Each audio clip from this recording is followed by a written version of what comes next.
Михайло Шамлар, bugün yayının ATR'deki sonki saati. Це остання година ефіру bugün на телеканалі АТР, і він буде українською мовою. Головна тема для нашої аудиторії, для кримських татар, які і на материку, і в Криму, і в діаспорі, це арешти останніх 2 тижнів. І серед них перший заступник голови Меджлісу кримсько-татарського народу, якому закидають участь в диверсії на розгоні в селищі Привальне під Сімферополем. Треба сказати про унікальність Нарімана Джеляла, нагадати ще раз аудиторії. Меджліс за рішенням Верховного суду Російської Федерації визнаний екстремістською організацією ще 5 років тому, в вересні 2016 року, але з того часу таких репресій щодо членів Меджлісу ми не спостерігали. З іншого боку, вся активна частина членів Меджлісу, вона перебуває тут на материку, і єдиним голосом, проукраїнським голосом і голосом кримських татар, які не покидаючи, залишаючи Крим, говорив про те, всі ці злочини окупаційні, які відбуваються в Криму, був Наріман Джелял. Наріман Джелял брав участь всі роки у всіх заходах, присвячених окупації Криму. Це зазвичай ми про це говоримо 26 лютого щороку, 18 травня, в день депортації кримських татар. І Наріман Джелял був одним з тих, хто брав участь в інаугураційному саміті Кримської платформи. І от адвокат Микола Полозов, який займається всіма кримінальними справами політичними щодо українців і кримських татар в Криму, сьогодні оприлюднив другу частину щоденника Нарімана, який він веде з 6 вересня. Я пропоную послухати шматок цього щоденника. Следователь Власов сообщил, что нам предстоит допрос в качестве подозреваемого, и мы попросили возможности поговорить конфиденциально. Нас проводили туда же, где расположены стаканы и небольшое помещение. Мы согласовали позиции по предстоящему допросу. Я отказываюсь от данных ранее показаний в качестве свидетеля ввиду того, что: первое, мое дело и дело Ахтамова Хасана и Азиза объединили в одно. Второе, мне после задержания неоднократно отказывали в праве на адвоката. Свидетельские показания я давал без него. 3. Я давал показания в тяжелом, стрессовом состоянии, проведя значительную часть времени с мешком на голове, под психологическим давлением и в ожидании физической расправы. И, конечно, я отказался давать новые показания уже в качестве подозреваемого. І ми не показуємо, але вам відомо, можливо, в соціальних мереж ці відео, які розповсюджувало ФСБ з зізнаннями братів Ахтемових в підготовці диверсії. Вже від адвокатів ми це дізналися в ту першу добу, коли не було відомо про місце перебування захоплених ФСБшниками. До них застосовували електричний струм, мішки на голові, погрози розстрілу. До речі, це все відбувалося за участі так званих адвокатів за призначеннями. Що стосується Нарімана Джеляла. Наріман Джелял не тільки, як я казав до того, був активним учасником всіх міжнародних форумів і українських щодо ситуації в Криму, не покидаючи Крим, хоча щопівроку він отримав такі приписи від Центру Е про недопущення участі в екстремістських організаціях. Щопівроку це така силова структура в Росії, Центр Е по боротьбі з екстремізмом, яка приходила до нього додому, натякала, що йому не треба брати участь в цьому, не треба бути таким активним, або можливо, треба покинути Крим. Наріман не покидав півострова. До речі, Наріман, не покидаючи півострова, 19-го року був, це вже публічна інформація, ми від Мустафи Джемілєва дізналися і цього року, що він був навіть готовий бути членом, балотуватися по списку «Слуги народу» в Верховну Раду України, не покидаючи Криму. Чому це не сталося? Це інша тема. У нас в гостях депутат Олег Дунда, народний депутат України. Доброго вечора. Вітаю, пане Олександр. Вітаю вас. Вітаю всіх. Теж. І я от так довго говорив про Нарімана, мене здалося, що поки в Україні нема усвідомлення, якого рівня людину арештували там в Криму окупанти, і це в принципі було очікувано, бо вони попереджали і голосом Захарової, і голосом Лаврова, що Кримська платформа – це антиросійський шабаш, це зазіхання на територіальну цілісність Росії, і відповідь буде, і вона є. Вчора ФСБ сказала, що Меджліс – головний провідник українського реваншизму в Криму. Ваші колеги, як чинні, так і з попереднього скликання, як Ганна Гопко, кажуть, що дуже важливо підключати зараз так званий парламентський вимір Кримської платформи для того, щоб цей розголос був дуже такий потужний, міжнародний. Що мається на увазі під парламентським розголосом і як ви його собі бачаєте як парламентар? Ну, давайте почнемо. Будь-яка розмова, ґрунтовна, вона починається з чітких дефініцій. Ну, щоб ми розуміли, з чим ми маємо справу. Тому, якщо ви не проти, я вам задам одне питання. Ну, у нас же дискусія з вами. Дивіться, ви, коли зараз говорили, ви казали, там, мішки на голові, погрози розстрілом і так далі. Пане Османе, вам це нічого не нагадує? От чим ви можете описати оці явища? Ну, і що історично казати? Ну, от взагалі. Це тортури, і це як досягало зізнань Вишинського в Росії. Хто виконує, взагалі, використовує ці інструменти, як тортури, погрози і так далі? Силові служби Росії, ФСБ, зокрема, в даному випадку, Російська Федерація, країна-окупант. Я тепер поясню, які у мене дефініції, які враження від цих терористів. Терористи. Терористичні організації завжди використовують такі інструменти. Вони торгують насильством, примусом і заручниками. Ну, це ж відомо, читаємо історію і так далі. Треба визначити з самого початку для себе, для всіх, для всього світу, що Російська Федерація – це є держава, яка підтримує тероризм. Схожа на Північну Корею, схожа там на Іран, більше того, схожа на колишній СРСР або гітлерівську Німеччину, які так само це використовували. І більше того, фактично з того, що ви розповіли, ці ж інструменти, те, що виконували, це виконував ФСБ або ГРУ, або інше. Тобто, більше того, Москва перетворила державні інституції ФСБ та ГРУ на терористичні організації, які використовуються для досягнення політичної мети з використанням терористичних інструментів. Це заручники, кримські татари. Вони не є політв'язнями. Ну, Крим – це ж наша територія. Який там кримінальний кодекс може діяти в Криму або в ОРДЛО? Жодного. Вони беруть заручників, це не політв'язні, це не має стосунку жодного до кримінального кодексу той же Російської Федерації. Вони його просто використовують як інструмент. Вони беруть заручників і виставляють його на торги. Як будь-який терорист. Нічого нового. Як терористи беруть? Вони вламуються в будинок, забирають заручників і торгують. Що вони за це отримують? Тоді розмова має вибудовуватися як розмова з терористами. Абсолютно. І вона так і відбудовується. Якщо ми, до речі, подивимося на Мінську угоду, фактично це є переговори з терористами з точки зору, яким чином нам визволити наших заручників з території ОРДЛО. Фактично все населення, що є в ОРДЛО, вони використовуються як заручниками ФСБ та ГРУ. І наша проблема, в першу чергу, наша проблема України, що ми цього не використовуємо і не доносимо світу, що ми маємо справу з терористичною державою, терористичними організаціями. До речі, вони так відносяться і до своїх громадян. Той же Навальний, той же Ходорковський та багато інших, які можемо порахувати, вони так само були заручниками, і вони так само виставляються на торги для західного світу. Нагадаю, як торгували Ходорковським. Поки Німеччина фактично його не викупила з в'язниці. Так само і по іншим нашим.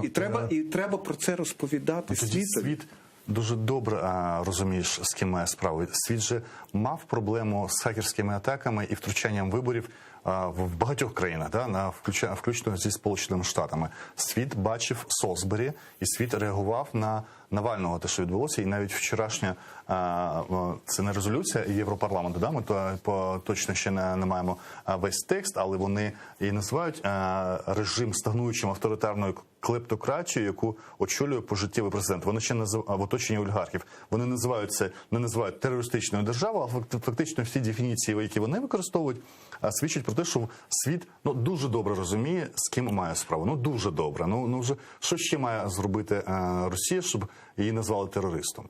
Назвати біле-біле, чорним-чорним. Ми ж розуміємо, коли вони розмовляють дипломатичною мовою, це використовує Російська Федерація для того, щоб прикритися цим. І нібито вона є цивілізована, права держава, вона там дивиться на ЄСПЛ та інші інстанції. Вони присутні вперед. Ні. Потрібно почати говорити, хто вони є насправді. І я розумію Західну Європу. Для них Росія десь далеко, є комерційні зв'язки, але хоча б Україна повинна це почати. Хтось перший повинен з'явитися, сказати: шановний світ, ви маєте справу з терористичною державою, терористичними організаціями. І далі вже на фоні цього і подивитися, як на це буде, наприклад, пані Меркель відповідати. От її закидають, от наша уряд каже, і там звертається, ви маєте справу з Москвою, терористичною державою. І що вона на це відповість? Яким чином вона буде на це відповідати? Вона ж повинна буде на якийсь або відбілювати, або підтверджувати. Треба робити пряму мову. Не прикривати ще дипломатію або ще чимось.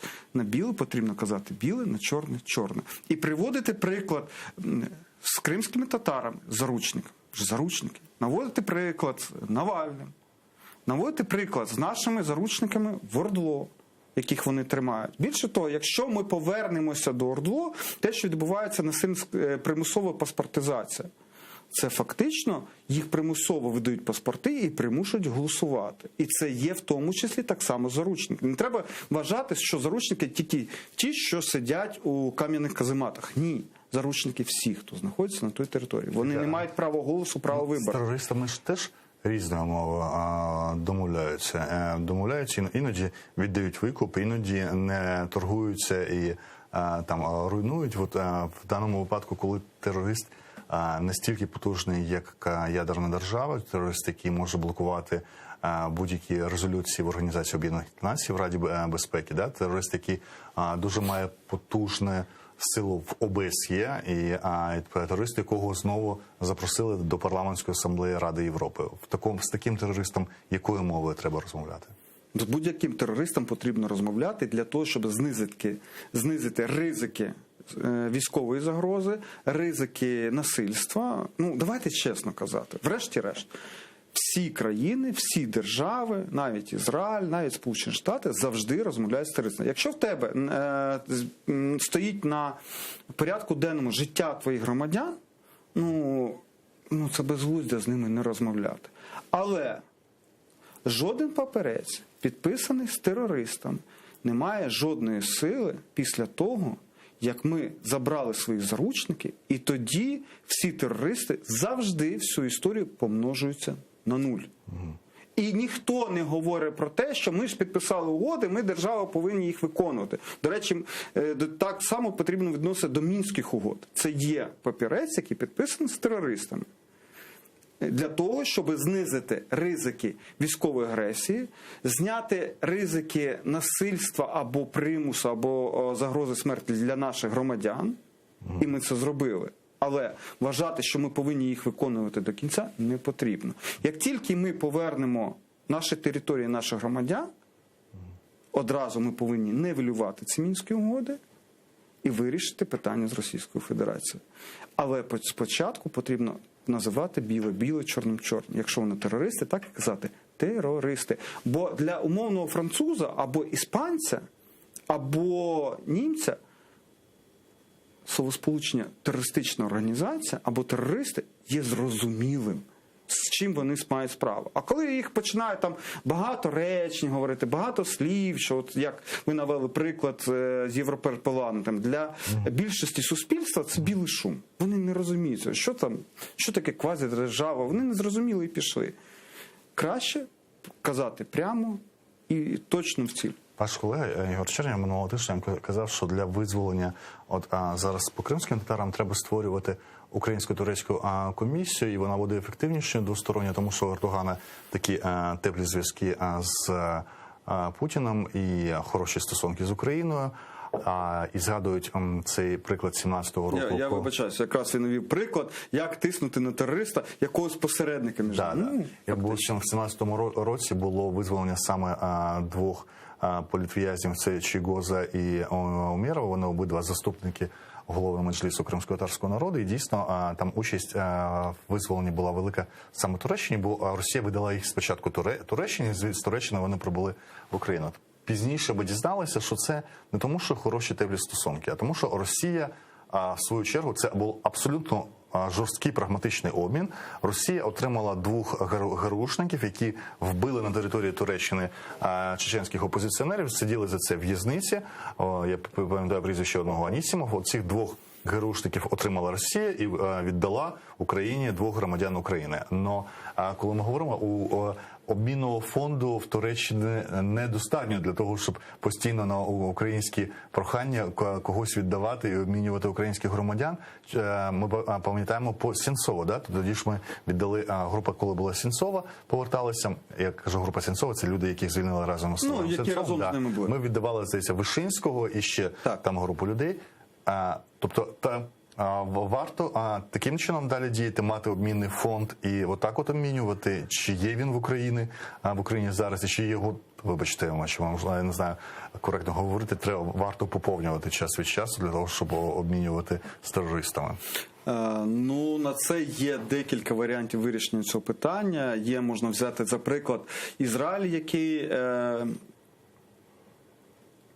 робив покарання для терористів, які намагалися або намагалися вбити ізраїльських громадян. Ми багато знаємо історію, наприклад, про Мюнхенську олімпіаду, яким чином вони наздоганяли цих терористів. Це так само можна брати за варіант. Є теоретичний варіант, такий космічний, умовно кажучи, там є Гіркін, ще кілька учасників, умовно кажучи, обвинувачених по Гаазькому зараз в суді, які по МН-17. Якщо б ми могли їх викрасти і вже їх використовувати обмінний фонд, я думаю, ми багато кого б обміняли. На жаль, я не дуже вірю, що наші спецслужби спроможні таку спецоперацію виконати, умовно кажучи. Нам для початку потрібно все ж таки ще який момент. Чому викрали саме цього кримського татарина, Нарімана? Бо він був присутній на Кримській платформі. Тобто Російська Федерація намагається показати, що ніякого сенсу в Кримській платформі немає, вона ні на що не спроможна. От дивіться, ви її створили, а ми вашого учасника, одного з ініціаторів, можливо так сказати, взяли в заручники. І нічого ви не зробите. Що там ваша є Кримська платформа? І це є великий виклик для Кримської платформи. Якщо ми створили такий майданчик, а ми створили міжнародний майданчик, ми залучили туди 46 країн, які фактично є учасниками цієї Кримської платформи та співзасновниками, то відповідно Кримська платформа, ми повинні її використовувати. Як мінімум для заяв публічних, для висловлення позиції саме всіх країн, які приймають там участь. Це як мінімум. Як максимум, ці країни повинні, якщо ви туди долучилися, ви повинні одночасно, всі разом, приймати санкційні інструменти. І це правильно. І Російська Федерація, вона ж як робить? Вона зробила крок і подивилася, а яка реакція буде? Ага, немає реакції. Ідемо далі. Ще один крок. А яка реакція буде? Немає. Ще вона промацує цю історію. І вона так само через Нарімана промацує Кримську платформу. І якщо Кримська платформа, як мінімум, не зробить найближчим часом яких кроків на користь Нарімана, як мінімум заяв, це буде погана історія. І ми можемо програти як мінімум інформаційно. Я розумію, що там для Кримської платформи це великий виклик. Але ми підняли планку цієї Кримської платформи, і наступні кроки ще будуть важчі. Ми повинні бути до цього готові, що ми не маємо права цю планку знижувати. Ми про це розмовляли з Кримською, я розмовляв з Кримською платформою.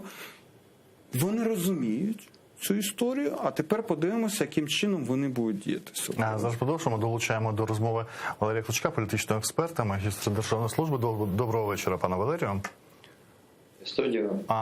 Ми торкнулися Кримської платформи, арешту Нарімана Джеляла, і я хочу згадати, я її нагадую протягом 2 тижнів, що в підсумковій декларації Кримської платформи країни залишають за собою таке право обговорювати подальші санкції в разі загострення ситуації в Криму. Чи можна вважати, по-перше, затримання першого голови Меджлісу кримського татарського народу дійсно цим затриманням, які може Україна використовувати як ініціативу для санкцій, і чи санкції – це економічна частина війни, чи готові будуть західні партнери через правозахисну тему посилювати економічні санкції і вв'язуватися в подальшу цю економічну війну з Росією?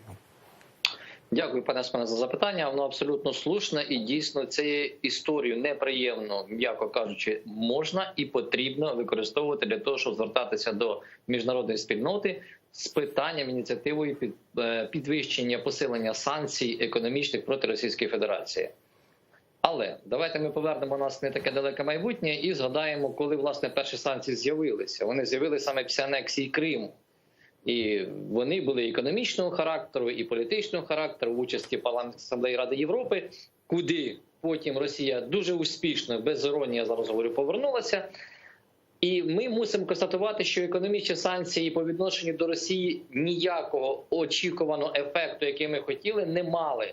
ВВП Росії зростає попри те, що там певні обмеження економічного характеру є. Я говорю саме певні, тому що жодних із санкцій, які вводилися ні Європейським Союзом, ні Сполученими Штатами Америки, ні Україною в тому числі, не носять секторального характеру. Це виключно санкції проти певних юридичних осіб, можливо, певних компаній, які врешті-решт не позначилися так сильно на можливості Росії реалізовувати свої проекти і в Криму, за допомогою іноземних партнерів, не заважають їм реалізовувати «Північний потік-2» і взагалі вести свою дуже успішну господарську діяльність і розвивати торгові відносини з тим самим Європейським Союзом і навіть зі Сполученими Штатами Америки. Тому санкції, по які оголошують сьогодні в Європі, в Сполучених Штатах Америки і, на жаль, в Україні, це чистої води популізм і декларація, окозамилювання. Нічого спільного із питаннями реінтеграції окупованих територій Донбасу та повернення Криму вони не мають. Це просто голосні, гучні заяви.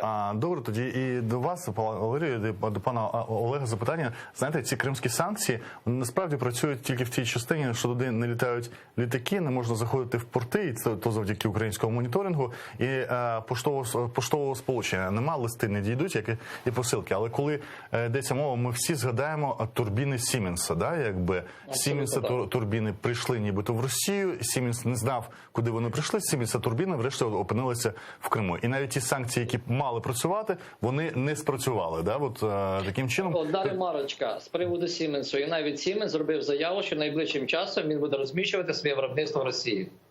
Тоді як змусити працювати ті санкції, які є, і які обходять, і, здається, в Україні немає ніяких санкцій щодо Сіменсу через цю прикру ситуацію, яка відбулася. І не буде. Я ж не знаю. Це якраз економічне питання, це якраз те, що ви хотіли, це якраз стосовно економіки. Я розумію, це питання до РНБО, я думаю, що, до речі, слушне питання. Я, напевно, звернусь своїм листом до пана Данілова з точки зору розглянути санкційну політику відносно тих компаній, які працюють в Криму. Міжнародно. Пане Валерію, ви як вважаєте, як змусити ці санкції, які є, працювати, і чи можливо добитися не окозамилювальних, як ви сказали, санкцій нових по відношенню до Росії? Нам потрібно уяснити одну просту річ, що світ сьогодні не готовий саме до питання введення секторальних санкцій. Певні секторальні санкції вводилися лише по відношенню до Білорусі. І то, коли буде створена союзна держава Білорусі і Росії, то я думаю, що все-таки Європейський Союз буде переглядати цю свою позицію, бо відносини Європейського Союзу і Росії, вони постійно поглиблюються і розвиваються і в політичній, і в економічній частині, попри те, що Росія веде військову агресію проти України. Тому нам потрібно усвідомити, що санкційна політика світова по відношенню до агресивної зовнішньої стратегії і практичних дій, військових дій Росії, вона неефективна.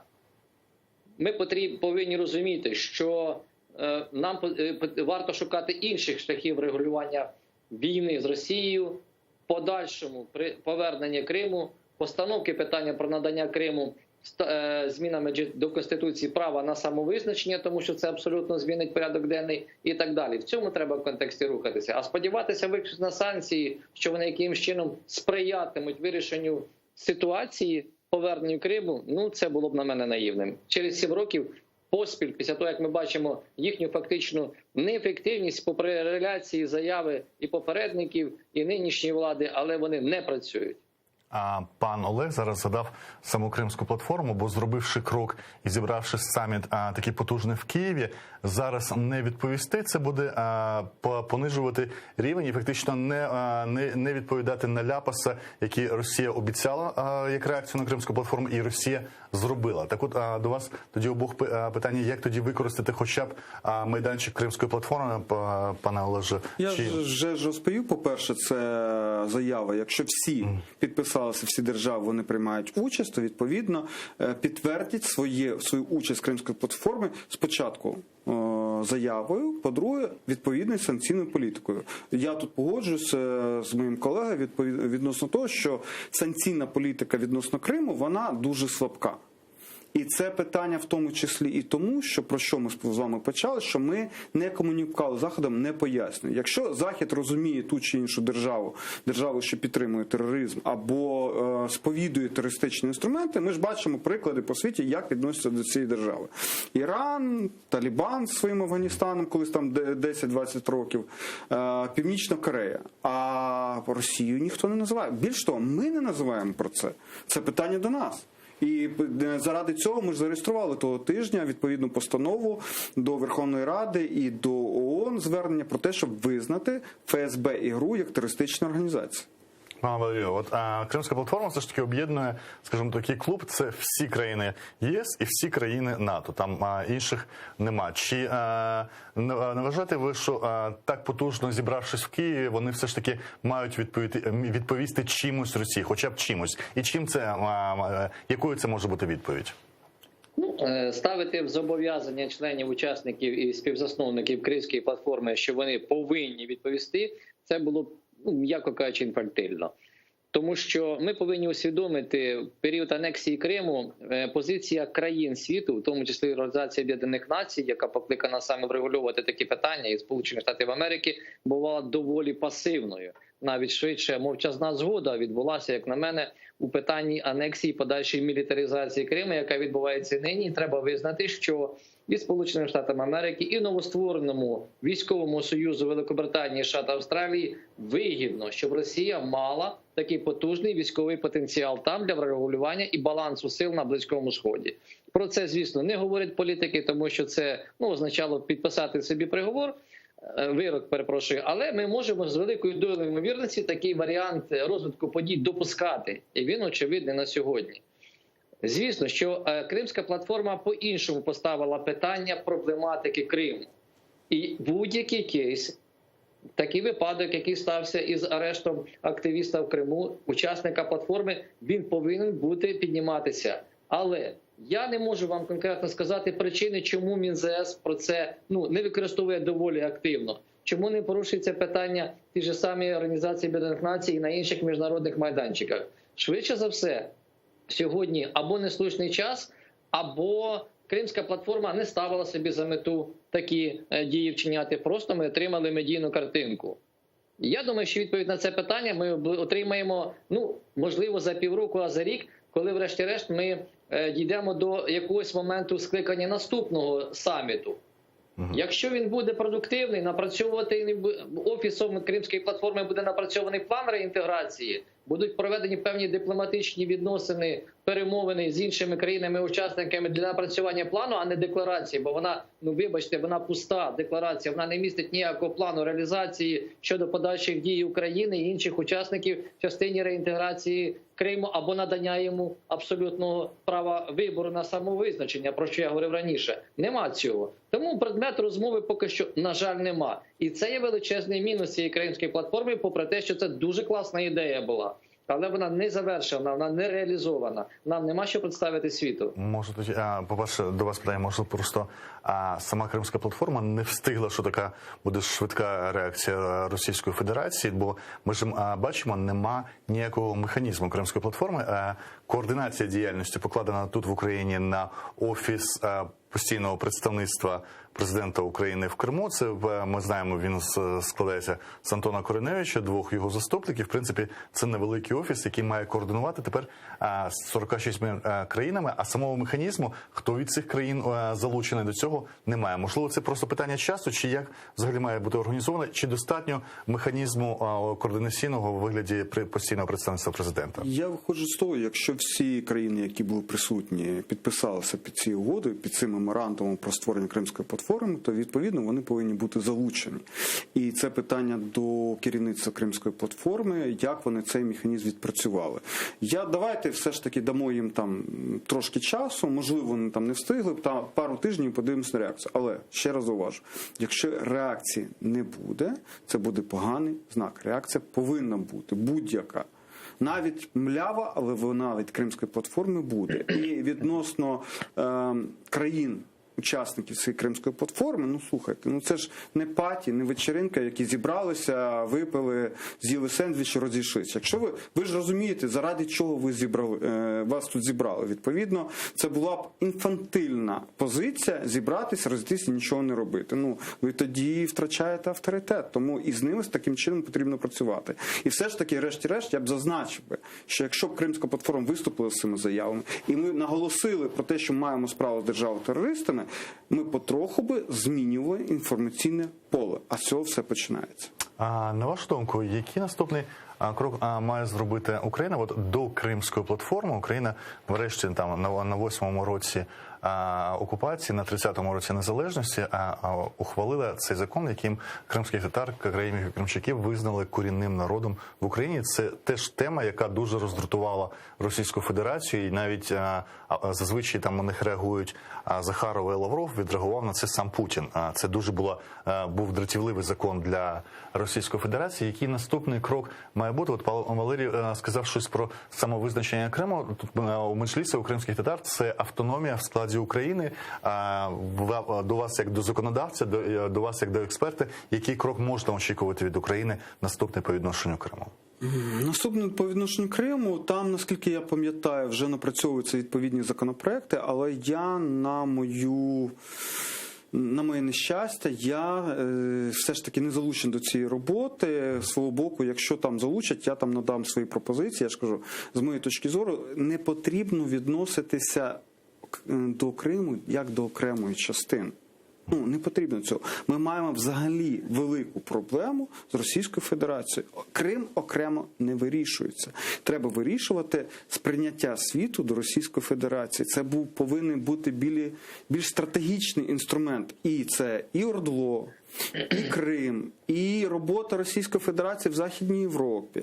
Неможливо частку з цього витягнути і цим займатися, і розраховувати на результат. Це більш стратегічна робота. Пане Валерію? Я маю дещо відмінну від цього і позиції думку, тому що цілком очевидно зрозуміло, що ми самі не зможемо вирішити питання, а розділяти ці питання нам просто доведеться. Я маю на увазі Крим окремо, ОРДЛО окремо. На превеликий жаль, тому що позиція остання Радбезу ООН в частині відмови взагалі по-іншому вирішувати питання припинення війни в Україні, окрім Мінських угод, чітко вказали на те, що ніякі миротворці мова не може йти. Що, як на мій погляд, я переконаний, цьому мала б зробити Кримська платформа. Документ, який мав би бути ухвалений саме на фактично засновницькому саміті Кримської платформи, це мало б бути положення конкретне про регламент роботи. Які можуть рішення ухвалюватися, як ухвалюватися, як відбувається голосування, чи воно не відбувається взагалі.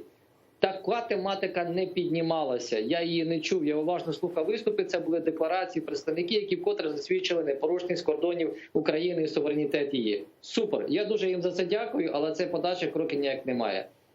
Це документ, який можна нині готувати, представляти до обговорення співзасновникам і ухвалювати рішення по ньому навіть не в форматі збирання за круглим столом, а робити навіть і віддалено. Друге питання, яке має невідкладно підняти президент Зеленський, чого не зробив Порошенко за весь час і період, це внесення змін до Конституції України, саме в частині надання права корінному населенню, титульній нації, кримські татара, відповідно до закону, який був ухвалений, права на самовизначення.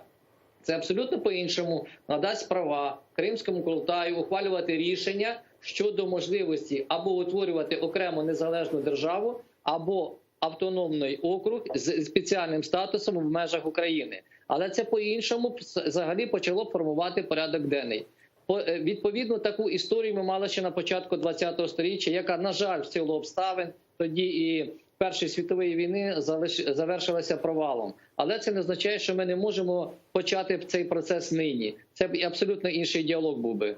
У нас хвилина до кінця ефіру. Ви дуже революційні речі кажете, пане Валерію, але є символічні речі, які досі не зроблені. Я вам нагадаю, коли в Україні в 16-17 роках відбувалася активна декомунізація, то назви міст і селищ навіть в окупованих частинах Донецької і Луганської області були ухвалені, і вони тепер декомунізовані, і навіть до деокупації цих районів. От по Криму, а там було всього 75 назв, і виявилося, що більшість з них, якщо декомунізовувати, вони отримують кримсько-татарські назви. І по Криму, от, за пропозицією депутата Власенка, від БЮТу з'явилася ремарка, що це вступає в силу тільки після деокупації. Тобто до деокупації, ми не знаємо, скільки це буде, рік, 2, 10 або 100, а назви кримські не повертаються кримсько-татарські. І в мене до вас обох питання дуже коротко, по 30 секунд. Чи дійсно перед кримськими татарами оцей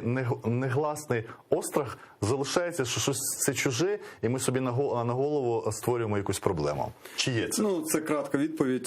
Це є, скоріш за все, острах у так званої старої політичної еліти, яка звикла до тих міфів і легенд, які вони всі 30 років існували. У нової політики немає такого остраху? У нас немає такого. Пане Валерію, вашу. Я, до речі, ремарка на рахунок революційності моїх коментарів. Ні. Ви чудово розумієте, що вони не революційні, вони ваші, історичні, з Кримського півострова. І про це варто говорити. Дякую. Валерій Клочок, політичний експерт, магістр державної служби, і Олег Дунда, народний депутат України, «Слуга народу». Ми говорили про останні події в Криму і про механізми Кримської платформи в зв'язку з останніми репресіями на півострові. Залишайтеся з нами. Далі новини за МАН.